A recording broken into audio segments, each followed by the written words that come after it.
ఉమ్మడి రాష్ట్ర మాజీ ముఖ్యమంత్రి తెలుగుదేశం పార్టీ వ్యవస్థాపకుడు ఎన్టీఆర్ వర్ధంతి సందర్భంగా ఆయన కుటుంబ సభ్యులు నివాళులు అర్పించారు. ఎన్టీఆర్ కుమారుడు నందమూరి బాలకృష్ణ ఎన్టీఆర్ ఘాటు వద్ద పూలమాల వేసి శ్రద్ధాంజలి ఘటించారు. బాలకృష్ణ వెంట ఆయన సోదరుడు రామకృష్ణ ఉన్నారు.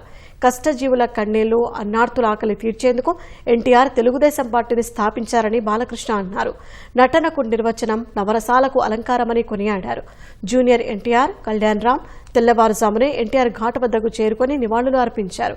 కాసేపు అక్కడే కూర్చొని యుగ పురుషుడి సేవలను స్మరించుకున్నారు. ఈ భూమి మీద అందరూ పుడతారు, గెడతారు, కానీ అందరు మహానుభావులు కాలేరు. ఒక మనిషి మహోన్నత విజయపథంలోకి నడవాలంటే, అత్యున్నత శిఖరాలకు ఎదగాలంటే సత్సంకల్పం కావాలి, అకుంఠ దీక్ష పొందాలి. నీ దారిలో నువ్వు నడవాలి అని మా నాన్నగారు నాతో ఎప్పుడు చెప్తుండేవారు.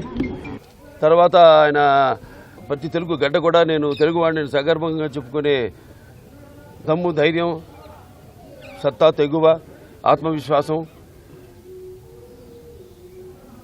పదును పెట్టి మరి ప్రతి తెలుగువాడిని బయటికి తీసుకొచ్చి నేను తెలుగువాడిని అని చెప్పే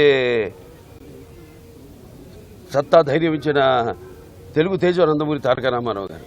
ప్రతి తెలుగు బిడ్డ బొడ్డు కోయక ముందే రాజకీయ చైతన్యం తీసుకొచ్చిన మహానుభావుడు నందమూరి తారక రామారావు గారు. ఎన్టీ రామారావు రాజకీయాల్లోకి రాకముందు, వచ్చిన తర్వాత ఆయన ప్రవేశపెట్టిన పథకాలు వాటిని అమలు చేసి ఇప్పటికీ అందరూ వాటిని ప్రవేశపెట్టి అమలు చేసేలా చేసిన మహానాయకుడు నందమూరి తారక రామారావు.